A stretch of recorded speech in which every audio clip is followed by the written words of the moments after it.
अरस्तु कहते हैं, अगर ज्ञानी की संख्या कम, मूर्खों की संख्या ज्यादा होगी तो मूर्ख लोग ज्ञानी पर शासन करने लगेंगे। मानो या ना मानो, लेकिन भारत है तो मूर्खों का, महामूर्खों का ही देश है। आपको ये बात भले ही अटपटी लगे, लेकिन अकाट्य तथ्य तो यही साबित करते हैं कि भारत बकायदा एक मूर्ख प्रधान देश है। भारत यदि मूर्खों का देश ना होता तो 130 करोड़ लोग वाले इस देश में कैसे एक आदमी लाखों का सूट बूट पहनकर कहता है कि मैं गरीब हूँ और जनता उसे गरीब मान भी लेती है। मोदी की एक ही जाति है, गरीब। भारत यदि मूर्खों का देश ना होता तो सीबीआई, ईडी, आईटी, एनआईए जैसे एजेंसियां जिस एक आदमी की कठपुतली है, वो आदमी कहता है मुझे सताया जा रहा है और लोग मान भी लेते हैं।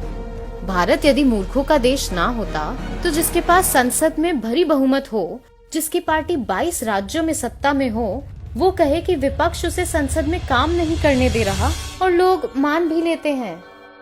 भारत यदि मूर्खों का देश ना होता तो भ्रष्टाचार में जेल काट चुके लोगों को टिकट देकर भी कहता है कि मैं भ्रष्टाचार के खिलाफ लड़ रहा हूँ, लोग उसे भी सही मान लेते हैं।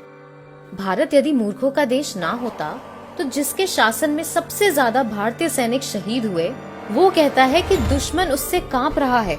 ये हमारा सिद्धांत है, हम घर में घुस के मारेंगे। भारत यदि मूर्खों का देश ना होता तो जिसके राज्य में सबसे ज्यादा किसानों ने आत्महत्या की हो, फिर भी वो कहता फिरे कि उसने किसानों को खुशहाल बनाया है और लोग मान भी लेते हैं।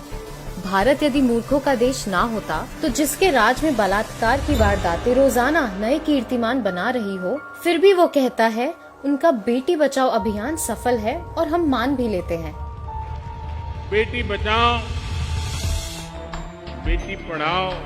काला बाजारी को खत्म करने का दावा करके नोटबंदी करने वाला छोटी बड़ी लाखों भारतीय कंपनियां बंद कराकर 2.5 करोड़ भारतीयों को बेरोजगार करके कहता है नोटबंदी सफल रही और लोग मान भी लेते हैं।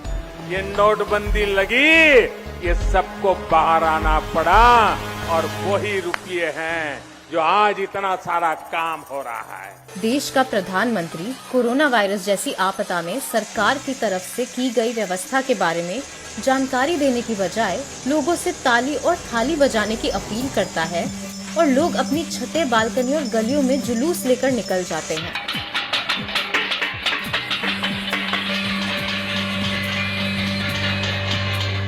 मूर्खों को धर्म, जात, गोत्र, खाप, आस्था, राष्ट्रवाद, जाति आधारित नफरत जैसे तोहफे हमेशा से बेहद पसंद आते हैं। आप दिल्ली में चुनाव जीतिए, नहीं तो मर जाएंगे मोदी जी। आप मेरी जान है मोदी जी, आपके बगैर नहीं जी सकते मोदी जी, नहीं जी सकते आप मोदी जी। शिक्षा, रोजगार, स्वास्थ्य सेवा जैसी बुनियादी जरूरत मूर्खों को नहीं दिखाई देती। वाह मोदी जी, वाह वाह।